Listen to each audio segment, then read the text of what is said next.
ನಮಸ್ಕಾರ ವೀಕ್ಷಕರೇ, ಸುಹಾಸಿನಿ ಕಾರ್ಯಕ್ರಮಕ್ಕೆ ಸ್ವಾಗತ. ಹೆಣ್ಣು ಸಂಸಾರದ ಕಣ್ಣು ಅಂತ ಹೇಳ್ತಾರೆ. ಅದರಲ್ಲೂ ಮುಖ್ಯವಾಗಿ ಅಡುಗೆ ಮನೆಯ ಪಾರುಪತ್ಯ ಹೆಣ್ಣಿಗೆ ಸಂಬಂಧಿಸಿದ್ದು. ಅದರಲ್ಲಿ ಮುಖ್ಯವಾಗಿ ಗ್ಯಾಸ್ನ ಪಾತ್ರ ಸಾಕಷ್ಟಿದೆ. ಇತ್ತೀಚಿನ ದಿನದಲ್ಲಿ ಗ್ಯಾಸ್ನ ಬಳಕೆ ಅತಿ ಹೆಚ್ಚಾಗ್ತಾ ಇದೆ. ಆದರೆ ಮನೆಯಲ್ಲಿ ಗ್ಯಾಸ್ ಇದೆ ಅಂದರೆ ಎಲ್ಲೋ ಒಂದು ಕಡೆ ಅಳುಕು ಉಂಟಾಗುತ್ತೆ. ಸಿಲಿಂಡರ್ ಸ್ಫೋಟ ಆಗಬಹುದೇನೋ, ಏನೋ ತೊಂದರೆ ಆಗುತ್ತೆ, ಎಲ್ಲೋ ಕನೆಕ್ಷನ್ ಕಟ್ ಆಗಿಬಿಟ್ರೆ ಇಡೀ ಮನೆಯೇ ಸ್ಫೋಟಗೊಳ್ಳುತ್ತೆ ಅನ್ನೋ ಭಯ ಇರುತ್ತೆ. ಹಾಗಾದರೆ ಈ ಸಿಲಿಂಡರ್ ಸ್ಫೋಟ ಸಂಭವಿಸುವುದಾದ್ರೂ ಹೇಗೆ? ಸಿಲಿಂಡರ್ ಸ್ಫೋಟ ಅಂದರೆ ಏನು? ಇದನ್ನ ಹೇಗೆ ತಡಿತಾರೆ? ಈ ಎಲ್ಲ ವಿಷಯದ ಬಗ್ಗೆ ಇವತ್ತಿನ ಸುಹಾಸಿನಿ ಬೆಳಕು ಚೆಲ್ಲುತ್ತೆ. ಮತ್ತೊಮ್ಮೆ ಕಾರ್ಯಕ್ರಮಕ್ಕೆ ಸ್ವಾಗತ. ನಾನು ಭಾವನಾ.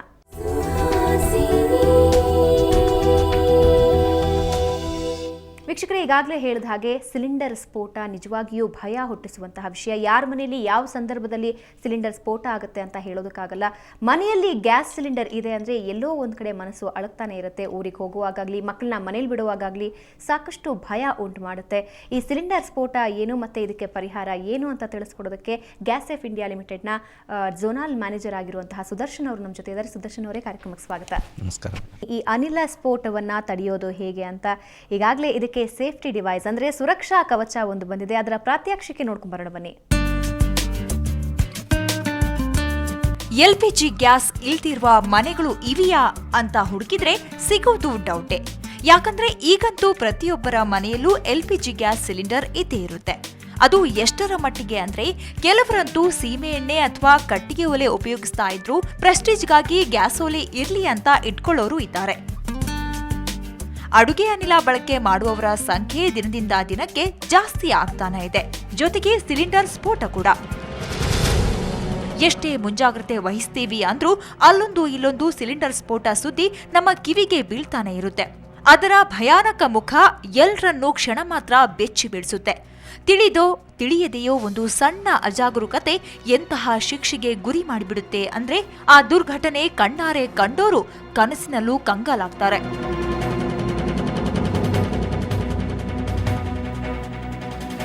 ಅಡುಗೆ ಅನಿಲ ಎಷ್ಟು ಅನುಕೂಲ ಮಾಡಿಕೊಟ್ಟಿದೆಯೋ ಅಷ್ಟೇ ಅಪಾಯವನ್ನು ತನ್ನೊಡಲಲ್ಲಿ ಇಟ್ಟುಕೊಂಡಿದೆ. ಗೃಹಿಣಿಯರು ದಿನದ ಹೆಚ್ಚಿನ ಸಮಯವನ್ನ ಅಡುಗೆ ಮನೆಯಲ್ಲೇ ಕಳೀತಾರೆ. ಆದರೆ ಎಲ್ಪಿಜಿ ಗ್ಯಾಸ್ ಸಿಲಿಂಡರ್ನಿಂದ ನಾವೆಷ್ಟು ಸೇಫ್ ಅನ್ನೋ ಪ್ರಶ್ನೆ ಮೂಡದೇ ಇರದು. ಹಾಗಾದ್ರೆ ಕ್ಷಣ ಮಾತ್ರದ ನಿರ್ಲಕ್ಷ್ಯಕ್ಕೆ ಜೀವವನ್ನೇ ಬಲಿ ಕೊಡಬೇಕಾದ ದೊಡ್ಡ ಶಿಕ್ಷೆ ಯಾಕೆ? ಇದಕ್ಕೊಂದು ಶಾಶ್ವತ ಪರಿಹಾರವೇ ಇಲ್ವೇ? ನಿಜವಾಗಿಯೂ ಸಿಲಿಂಡರ್ ಸ್ಫೋಟ ಆಗುತ್ತಾ? ಯಾವೆಲ್ಲ ಕಾರಣಗಳಿಂದ ಎಲ್ಪಿಜಿ ಗ್ಯಾಸ್ ಲೀಕೇಜ್ ಆಗುತ್ತೆ? ಗ್ಯಾಸ್ ಸಿಲಿಂಡರ್ ಬಗ್ಗೆ ನಿಜವಾಗ್ಲೂ ನಾವು ತಿಳ್ಕೊಂಡಿದ್ದೀವಾ? ನಮ್ಮಲ್ಲೇ ಈ ಪ್ರಶ್ನೆಗಳನ್ನ ಕೇಳ್ಕೊಂಡ್ರೆ ಬಹುಶಃ ನಿಖರ ಉತ್ತರ ಸ್ವಲ್ಪ ಕಷ್ಟನೇ. ಹಾಗಾದ್ರೆ ಸಿಲಿಂಡರ್ ಸ್ಫೋಟ ತಡೆಯೋಕೆ ಸಾಧ್ಯ ಇಲ್ವೇ? ಈ ನಿಮ್ಮ ಪ್ರಶ್ನೆಗೆ ಉತ್ತರ ನಾವು ತಂದಿದ್ದೀವಿ. ಸಿಲಿಂಡರ್ ಸ್ಫೋಟಕ್ಕೆ ನಿಖರ ಕಾರಣ ಕಂಡುಹಿಡಿದು ಗ್ರಾಹಕರ ಬೇಡಿಕೆಗೆ ಅನುಗುಣವಾಗಿ ಒಂದು ಸೇಫ್ಟಿ ಡಿವೈಸ್ ಅನ್ನ ಕಂಡುಹಿಡಿದಿದೆ gas safe India company.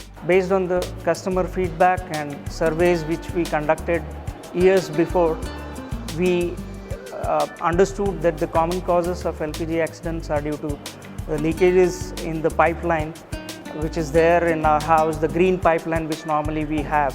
So we have come out with a LPG gas stove which has a flame failure device. In case there is no flame, it cuts off the supply. From the burner to the system. So these products have been researched very well. They have been used. This is a product which is really saving the lives of people. ಒಟ್ನಲ್ಲಿ ಅಡುಗೆ ಅನಿಲ ಸ್ಫೋಟ ನಿಜವಾಗಿಯೂ ಭೀಕರ ದುರ್ಘಟನೆ. ಅರಿತೋ ಅರಿಯದೆಯೋ ಅವಘಡ ನಡೆದೇ ಬಿಡುತ್ತೆ. ಕೆಟ್ಟ ಘಳಿಗೆಯಲ್ಲಿ ಆದ ಅಚಾತುರ್ಯ ಮತ್ತೆಂದೂ ತಿದ್ದಿಕೊಳ್ಳದಂತಹ ಪಾಠ ಕಲಿಸಿ ಹೋಗುತ್ತೆ.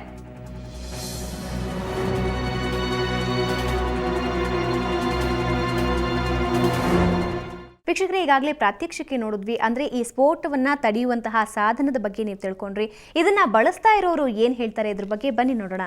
ನಾನು ಗ್ಯಾಸ್ ಸೇಫ್ಟಿ ಡಿವೈಸ್ನ ಯೂಸ್ ಮಾಡ್ತಾ ಇದ್ದೀನಿ. ಇದನ್ನ ತುಂಬಾ ಉಪಯೋಗ ಇದೆ. ಸಪೋಸ್ ಈಗ ಗ್ಯಾಸ್ ಬ್ಲಾಸ್ಟ್ ಆಗ್ಬೋದು, ಸಿಲಿಂಡರ್ ಲೀಕೇಜ್ ಇರ್ಬೋದು, ಅಥವಾ ನಾವೇನಾದರೂ ಗ್ಯಾಸ್ ಸ್ಟವಲ್ಲಿ ಏನಾದರೂ ಇಟ್ಬಿಟ್ಟು ಅದನ್ನ ಓವರ್ಫ್ಲೋ ಆಗಿ ಅದರಿಂದ ನಮಗೆ ಗ್ಯಾಸ್ ಲೀಕ್ ಆಗ್ತಿದೆ ಅನ್ನೋದು ಗೊತ್ತೇ ಆಗೋದಿಲ್ಲ. ಸೊ ಈ ಡಿವೈಸ್ ಒಂದು ನಾನು ಅಳವಡಿಸಿರೋದ್ರಿಂದ ಇದು ಬೇಗ ರೆಕ್ಟಿಫೈ ಆಗುತ್ತೆ ಆ್ಯಂಡ್ ಬ್ಲಾಸ್ಟ್ ಆಗೋ ಒಂದು ಸಿಚುವೇಶನ್ನ ಅವಾಯ್ಡ್ ಮಾಡುತ್ತೆ. ಹಾಗಾಗಿ ಇದು ತುಂಬಾ ಒಳ್ಳೆ ಡಿವೈಸ್. ಎಲ್ಲರ ಮನೇಲೂ ಇದು ಅವಶ್ಯಕತೆ ತುಂಬ ನೆಸೆಸಿಟಿ ಇದೆ. ಸೇಫ್ಟಿ ಡಿವೈಸ್ ಯೂಸ್ ಮಾಡೋದ್ರಿಂದ ನಮಗೆ ಒಂದು ಆತಂಕ, ಭಯ ದೂರ ಆಗಿದೆ. ಗ್ಯಾಸ್ ಅಂದರೆ ಮೊದಲು ಭಾಳ ಭಯ ಇತ್ತು ನಮಗೆ. ಅಲ್ಲಲ್ಲಿ ಅನಿಲ ಸ್ಫೋಟಗಳು ನಡೀತಾ ಇದೆ. ಸೊ ಸೊ ಇದರಿಂದ ನಮಗೂ ಭಾಳ ಆತಂಕ ಇತ್ತು. ಈ ಡಿವೈಸ್ನ ಯೂಸ್ ಮಾಡ್ತಾ ಇದ್ದೀವಿ, ಹಾಗಾಗಿ ನಮಗೆ ಇವಾಗ ಯಾವುದೇ ಒಂದು ಟೆನ್ಷನ್ ಇಲ್ಲ.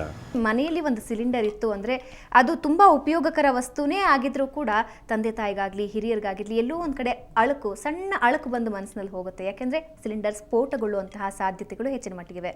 ಈ ಸಿಲಿಂಡರ್ ಸ್ಫೋಟಕ್ಕೆ ಏನು ಕಾರಣ ಅಂತೀರಾ? ಇದು ಸಣ್ಣ ಅಳುಕು ಅನ್ನೋದಕ್ಕಿಂತ ಇದು ದೊಡ್ಡ ಅಳುಕು ಅಂತ ಹೇಳಬೇಕು. ಯಾಕೆಂದರೆ ನಮ್ಮ ಮನೆಯಲ್ಲಿ ಉಪಯೋಗ ಮಾಡ್ತಾ ಇರುವಂಥ ಯಾವ ವಸ್ತುನೂ ಅಷ್ಟು ಅಪಾಯಕಾರಿಯಾಗಿರುವಂಥ ವಸ್ತುಗಳಲ್ವೇ ಅಲ್ಲ. ದೈನಂದಿನ ಜೀವನಕ್ಕೆ ಸಂಬಂಧಪಟ್ಟಿರುವ ಹಾಗೆ ಟಿ ವಿ ಇರ್ಬೋದು, ಫ್ರಿಜ್ ಇರ್ಬೋದು, ವಾಷಿಂಗ್ ಮಿಷಿನ್ ಇರ್ಬೋದು, ಅಥವಾ ವಾಟರ್ ಗೀಸರ್ ಇರ್ಬೋದು, ಅಥವಾ ಇನ್ನಿತರ ಯಾವುದೇ ವಸ್ತುಗಳನ್ನು ಸಹಿತ ನಾವು ದಿನಂಪ್ರತಿ ಉಪಯೋಗ ಮಾಡ್ತಾ ಇದ್ವಿ. ಆದರೆ ಈ ಯಾವ ವಸ್ತುಗಳು ಅಪಾಯಕಾರಿ ಇಲ್ಲದೇ ಇದ್ದರೂ ಸಹಿತ ಅವುಗಳಿಗೆ ಒಂದು ರಕ್ಷಣೆಯನ್ನು ನಾವು ಕೊಡ್ತಾ ಇದ್ದೀವಿ. ಅವುಗಳ ಬಗ್ಗೆ ಹೆಚ್ಚಿನ ಜಾಗೃತಿಯನ್ನು ವಹಿಸ್ತಾ ಇದ್ದೀವಿ. ಅವುಗಳ ಸುರಕ್ಷತೆ ಬಗ್ಗೆ ನಾವು ಕಾಳಜಿಯನ್ನು ವಹಿಸ್ತಾ ಇದ್ದೀವಿ. ಆದರೆ ನಿಜಕ್ಕೂ ನಾವು ಒಂದು ಸಿಲಿಂಡರ್ನ ಉಪಯೋಗ ಮಾಡ್ತಾ ಇದ್ದೀವಿ, ಆ ಸಿಲಿಂಡ್ರಿನಿಂದ ಇಷ್ಟೆಲ್ಲ ಅಪಾಯ ಇದೆ ಅನ್ನೋದ್ರ ಬಗ್ಗೆ ಬಹುಶಃ ಅದರ ಬಗ್ಗೆ ತಿಳ್ಕೊಳ್ಳಿಕ್ಕೆ ಆಸಕ್ತಿ ಇರಲಿಲ್ವೋ ಅಥವಾ ತಿಳಿಸುವಂಥ ವಿಧಾನ ಇರಲಿಲ್ವೋ ಅನ್ನೋದ್ರ ಬಗ್ಗೆ ಕಳೆದ 10 ವರ್ಷಗಳಿಂದ ನಾವು ಇದನ್ನು ಕಂಡುಕೊಳ್ಳಿಕ್ಕೆ ನಾವು ಪ್ರಯತ್ನ ಮಾಡ್ತಾ ಇದ್ವಿ. ಯಾಕಂದರೆ ಅದ್ರ ಬಗ್ಗೆ ಎಷ್ಟೊಂದು ನೆಗ್ಲಿಜೆನ್ಸಿ ಮಾಡ್ತಾ ಇದ್ದಾರೆ ಅಂತಂದರೆ, ಕಳೆದ 10-11 ವರ್ಷಗಳಿಂದ ಅಖಿಲ ಭಾರತ ಮಟ್ಟದಲ್ಲಿ ಈ ಗ್ಯಾಸ್ ಏಪ್ ಇಂಡಿಯಾ ಲಿಮಿಟೆಡ್ಲಿಂದ ನಾವು ನಮ್ಮದೇ ಆಗಿರುವಂಥ ಒಂದು ಕಾರ್ಯಕ್ರಮ ಹಮ್ಮಿಕೊಂಡಿದ್ವಿ. ಅದೇನು ಅಂತಂದರೆ ಅಡಿಗೆ ಅನಿಲ ಸೋರಿಕೆ ಮತ್ತು ಅದರಿಂದ ಆಗುವ ಅಪಾಯಗಳ ಕುರಿತು ಒಂದು ಜಾಗೃತಿಯನ್ನು ನಾವು ಮಾಡ್ತಾ ಇದ್ದೀವಿ. ಇದು ಅದ್ಭುತವಾದಂಥ ಕಾರ್ಯಕ್ರಮ ಮತ್ತು ಎಲ್ಲ ಕಡೆಯೂ ಜನಪ್ರಿಯವಾಗಿರುವಂಥ ಒಂದು ಕಾರ್ಯಕ್ರಮ ಇದು. ನಾವು ಈ ಕಾರ್ಯಕ್ರಮ ಮಾಡ್ತಾ ಹೋದಾಗ ಇದು ಹಳ್ಳಿಯಿಂದ ದಿಲ್ಲಿವರೆಗೂ ಈ ಕಾರ್ಯಕ್ರಮಗಳನ್ನ ನಾವು ಮಾಡ್ತಾ ಇದ್ದೀವಿ. ಅಕ್ಷರಸ್ಥರಾಗಲಿ ಅಥವಾ ಅನಕ್ಷರಸ್ಥರೇ ಆಗಿರಲಿ, ನುರಿತಂಥ ವ್ಯಕ್ತಿಗಳೇ ಇರಲಿ, ಅನುಭವಿಕ ವ್ಯಕ್ತಿಗಳೇ ಇರಲಿ, ಎಲ್ಲರ ಸಮ್ಮುಖದಲ್ಲಿ ಈ ಕಾರ್ಯಕ್ರಮ ಮಾಡ್ತಾ ಇರುವಾಗ ನಮಗೆ ಕಂಡು ಬಂದಂಥ ವಿಷಯ ಏನು ಅಂತಂದರೆ, ಸಿಲಿಂಡರ್ ಸ್ಫೋಟ ಅಂತಂದರೆ ಸಿಲಿಂಡರ್ ಛಿದ್ರವಾಗಿ ಹೋಗುತ್ತೆ. ಆ ಒಂದು ಭಯಾನಕವಾಗಿರುವಂಥ ಶಬ್ದದಿಂದ ಮನೆಯೆಲ್ಲ ಕುಸಿದು ಬೀಳುತ್ತೆ. ಹೀಗಾಗಿ ಇಷ್ಟೆಲ್ಲ ಅನಾಹುತಗಳಾಗುತ್ತೆ ಅನ್ನೋದೇ ಇವರು ಹೇಳ್ತಾ ಇದ್ದಾರೆ. ಅಂದರೆ ಒಂದು ವಾಕ್ಯದಲ್ಲಿ ಹೇಳಬೇಕು ಅಂದರೆ ಕೇವಲ ಕಾಲ್ಪನಿಕವಾಗಿ ಮಾತ್ರ ಸಿಲಿಂಡರ್ನಿಂದ ಅಪಾಯಗಳಾಗುತ್ತೆ ಅಂತ ಹೇಳ್ತಾರೆ ಹೊರತು, ಇಲ್ಲವೇ ಪುಸ್ತಕಗಳನ್ನು ಓದಿ ಇದರ ಬಗ್ಗೆ ಅಭಿಪ್ರಾಯವನ್ನು ವ್ಯಕ್ತಪಡಿಸ್ತಾ ಇದ್ದಾರೆ ಹೊರತು ಸಿಲಿಂಡರ್ ಸ್ಫೋಟ ಅನ್ನೋದನ್ನು ಅನುಭವಿಸಿ ಹೇಳಲಿಕ್ಕೆ ಇದುವರೆಗೂ ಜಗತ್ತಿನಲ್ಲಿ ಯಾರು ಬದುಕಿ ಉಳಿದಿಲ್ಲ. ಹಾಗಾದರೆ ಸಿಲಿಂಡರ್ ಸ್ಫೋಟ ಅಂದರೆ ಏನು? ಈ ಸಿಲಿಂಡರ್ ಸ್ಫೋಟ ಯಾವ ರೀತಿ ಆಗುತ್ತೆ ಅನ್ನೋದನ್ನು ಪ್ರತಿಯೊಬ್ಬ ಗೃಹಿಣಿಯರಿಗೂ ಈ ವಿಷಯ ದಿನಂಪ್ರತಿ ಮನವರಿಕೆ ಆಗುತ್ತೆ. ಯಾಕೆ ಅಂತಂದರೆ, ಈ ಸ್ಟೋವ್ ಅಂದರೆ ಈ ಒಲೆಯನ್ನು ನಾವು ಉಪಯೋಗ ಮಾಡ್ತೀವಿ. ಈ ಸ್ಟೋವನ್ನು ಆನ್ ಮಾಡುವಂಥ ಸಂದರ್ಭಗಳಲ್ಲಿ ಒಂದು ಆನ್ ಮಾಡಿ ಆ ಸ್ಪಾರ್ಕ್ ಮಾಡಲಿಕ್ಕೆ ಕೆಲವು ಜನ ಲೈಟರನ್ನು ಯೂಸ್ ಮಾಡ್ತಾರೆ, ಇನ್ನು ಕೆಲವು ಜನ ಬೆಂಕಿ ಪೊಟ್ಟಣವನ್ನು ಉಪಯೋಗ ಮಾಡ್ತಾ ಇರ್ತಾರೆ. ಆ ಸ್ವಲ್ಪ ಆನ್ ಮಾಡಿ ಒಂದು ಕ್ಷಣ ಬಿಟ್ಟು ನಾವು ಬೆಂಕಿಯನ್ನು ಅದಕ್ಕೆ ತಾಗಿಸಿದಾಗ, ಸ್ಟೋವ್ಗೆ ಬರ್ನರ್ಗೆ ತಾಗಿಸಿದಾಗ ಭಗ್ ಅಂತ ಶಬ್ದ ಬರುತ್ತೆ. That is indication of the blast. ಅಂದರೆ ಗ್ಯಾಸ್ ಸ್ಫೋಟ ಆಗುತ್ತೆ ಹೊರತು ಸಿಲಿಂಡರ್ ಸ್ಫೋಟ ಆಗೋದಿಲ್ಲ. ಈಗ ಅನೇಕ ಕಡೆ ಸಿಲಿಂಡರ್ ಸ್ಫೋಟ ಆದ ಮೇಲೆ ಪತ್ರಿಕೆಗಳಲ್ಲಿ ಬಂದಿರುತ್ತೆ ಅಥವಾ ಟಿ ವಿ ಮಾಧ್ಯಮಗಳ ಮೂಲಕ ಸಹಿತ ಪ್ರಸಾರ ಆಗ್ತಾ ಇರುತ್ತೆ. ಆವಾಗ ನೀವು ನೋಡಿ ಸಿಲಿಂಡರ್ ಹಾಗೇ ಇರುತ್ತೆ, ಬಟ್ ಸ್ಫೋಟ ಅದು ಭೀಕರವಾದಂಥ ಸ್ಫೋಟ ಆಗಿರುತ್ತೆ. ಅದರ ಮನೆಯೆಲ್ಲ ಕುಸಿದು ಬಿದ್ದಿರುತ್ತೆ, ಎಷ್ಟೋ ಜನ ಸತ್ತಿರ್ತಾರೆ. ಆದರೆ ಅಲ್ಲಿ ಕೇವಲ ಗ್ಯಾಸಿನ ಪ್ರಭಾವ ಆ ರೀತಿ ಇರುತ್ತೆ, ಆದರೆ ಸಿಲಿಂಡರ್ನಿಂದ ಏನೂ ಆಗಿರೋದಿಲ್ಲ. ಈಗ ಉದಾಹರಣೆಗೆ ನಮ್ಮ ಭಾರತ ದೇಶದಲ್ಲಿ ಆಗಿರುವಂಥ ದೊಡ್ಡ ದೊಡ್ಡ ಘಟನೆಗಳನ್ನು ನೋಡಿಕೊಂಡಾಗ, ಕುಂಭಕೋಣದಲ್ಲಿ ಆಗಿರುವಂಥ ದೊಡ್ಡ ಘಟನೆಗಳನ್ನು ನೋಡಿಕೊಂಡಾಗ ಎಷ್ಟು ನೂರಾರು ಚಿಕ್ಕ ಮಕ್ಕಳೆಲ್ಲ ಅಲ್ಲಿ ತೀರ್ಕೊಂಡ್ರು. ಆಮೇಲೆ ಸೂರತ್ನಲ್ಲಿ 22 ಫ್ಲ್ಯಾಟ್ನ ಅಪಾರ್ಟ್ಮೆಂಟ್ ಕೊಲ್ಯಾಪ್ಸ್ ಆಗಿ ಸುಮಾರು 82 ಜನ ತೀರ್ಕೊಂಡ್ರು. ಆಮೇಲೆ ಪುಣೆಯಲ್ಲಿ ಆಗಿರುವಂಥ ಘಟನೆಯನ್ನು ನೋಡ್ಕೊಳ್ಳಿ ನೀವು. ಅಂದರೆ ಅನೇಕ ಕಡೆಗಳಲ್ಲಿ ಅಷ್ಟೇ ಅಲ್ಲ, ಮಕ್ಕಾದಲ್ಲಿ ಆಗಿರುವಂಥ ದೊಡ್ಡ ದುರಂತ, ಒಂದು ಸಿಲಿಂಡರ್ ಸ್ಫೋಟದಿಂದ ಸುಮಾರು 925 ಜನದವರೆಗೂ ತೀರ್ಕೊಂಡಂಥ ಉದಾಹರಣೆಗಳನ್ನು ನಾವು ಪೇಪರ್ಗಳಲ್ಲಿ ಓದಿದ್ವಿ. ಅಂದರೆ ಅದು ಎಷ್ಟೊಂದು ಭೀಕರವಾಗಿರುತ್ತೆ ಅಂದರೆ, ಸೋರಿಕೆ ಆದ ತಕ್ಷಣವೇ ಅತಿ ವೇಗವಾಗಿ ಎಲ್ಲ ಕಡೆ ಸ್ಪ್ರೆಡ್ ಆಗಿಬಿಡುತ್ತೆ. ಅದು ವಾಯುಗಿಂತ ಭಾರ ಇರೋದರಿಂದ ಕೆಳಮಟ್ಟದಲ್ಲಿ ಅದು ಸ್ಪ್ರೆಡ್ ಆಗ್ತಾ ಹೋಗುತ್ತೆ. ಆ ಸಂದರ್ಭಗಳಲ್ಲಿ ಸ್ವಲ್ಪ ಏನಾದರೂ ಸ್ಪಾರ್ಕ್ ಆದರೆ ಆ ಬೆಂಕಿ ಕೆಳಮಟ್ಟದಿಂದನೇ ತೆಗೆದುಕೊಳ್ಳುತ್ತೆ. ಹೀಗಾಗಿ ಒಂದು ಹೆಜ್ಜೆ ಮುಂದೆ ಇಡಲಿಕ್ಕೆ ಯಾರಿಗೂ ಅವಕಾಶವನ್ನು ಕೊಡೋದೇ ಇಲ್ಲ. ಅದು ಅಂಥ ಒಂದು ಭೀಕರವಾದಂಥ ಘಟನೆ ನಡಲಿಕ್ಕೆ ಕಾರಣವೇ ಅನಿಲ ಸೋರಿಕೆ ಹೊರತು ಸಿಲಿಂಡರ್ ಸ್ಫೋಟ ಆಗೋದಿಲ್ಲ. ಅಂದ್ರೆ ಆ ಅನಿಲ ಇಡೀ ಮನೆಯೆಲ್ಲ ವ್ಯಾಪಿಸೋದ್ರಿಂದ ಈ ಸ್ಫೋಟ ಆಗುತ್ತೆ. ಹಾಗಾದ್ರೆ ವ್ಯಾಪಿಸೋದಕ್ಕೆ ಏನೆಲ್ಲ ಕಾರಣ?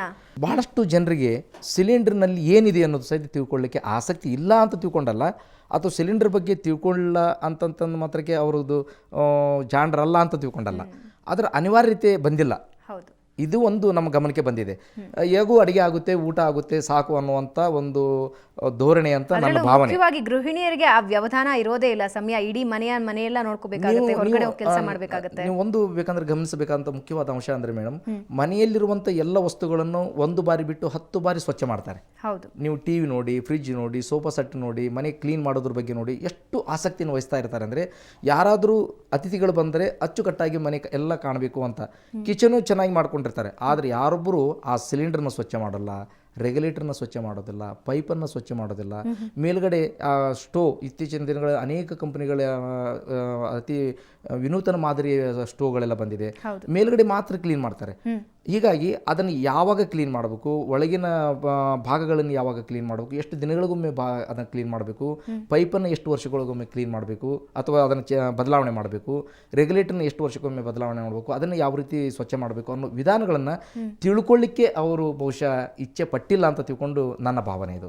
ಭಾಳಷ್ಟು ಜನ ಹೇಳೋದು ಏನಂದರೆ ಸಿಲಿಂಡರ್ ಸ್ಫೋಟ ಅಂತೇಳಿ. ಅಂದರೆ ಜನರಿಗೆ ಅರ್ಥ ಆಗಲಿ ಅನ್ನುವಂಥ ಕಾರಣಕ್ಕಾಗಿ ಸಿಲಿಂಡರ್ ಸ್ಫೋಟ ಅಂತ ಹೇಳ್ತಾರೆ ಹೊರತು ಸಿಲಿಂಡರ್ ಸ್ಫೋಟ ಅಲ್ಲ, ಅದು ಗ್ಯಾಸ್ ಸ್ಫೋಟ ಆಗುತ್ತೆ. ಅದು ಕಾರಣ ಏನು ಅಂತೀರಾ? ಅಂದರೆ ಅದು ಎಕ್ಸ್ಪ್ಲೋಸಿವ್ ಗ್ಯಾಸ್ ಅದು. ಆದರೆ ಅದು ನಮ್ಮ ಮನೆಯಲ್ಲಿರೋದು 14.2 kg. ಅಂದರೆ 1 kg 500 ಲೀಟರ್ ಅಂತ ತಿಳ್ಕೊಂಡಂತಂದರೆ 14.2 kg ಅಂದರೆ 500 ಇಂಟು 14.2 kg ಅಂದರೆ ನಿಯರ್ಲಿ 25,000 ಲೀಟರ್ ಎಕ್ಸ್ಪ್ಲೋಸಿವ್ ಗ್ಯಾಸ್ ಆಗುತ್ತೆ. ಓಕೆ, ಇದ್ರ ಬಗ್ಗೆ ಮಾಹಿತಿ ಕೊಡ್ತೀನಿ. ಅದಕ್ಕೂ ಮುಂಚೆ ಒಂದು ಚಿಕ್ಕ ಬ್ರೇಕ್ ತಗೊಂಡು ವಾಪಸ್ ಬನ್ನಿ.